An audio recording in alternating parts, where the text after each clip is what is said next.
Hi guys, I just wanted to talk to you about next week's work.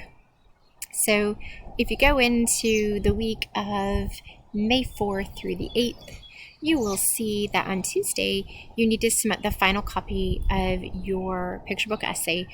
I sent the video, here's the outline again, and then you need to complete this survey before you're allowed to turn in this essay, and that is for university purposes. We're hoping to find out how you guys are progressing through the work. And then if we go back on Thursday,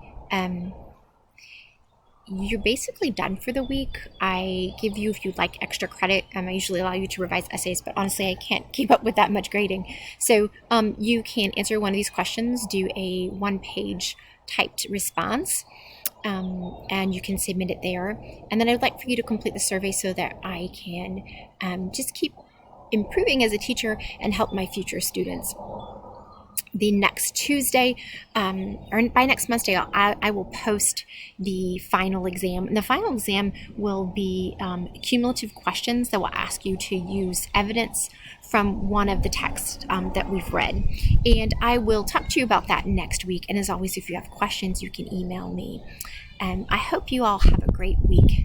Thanks.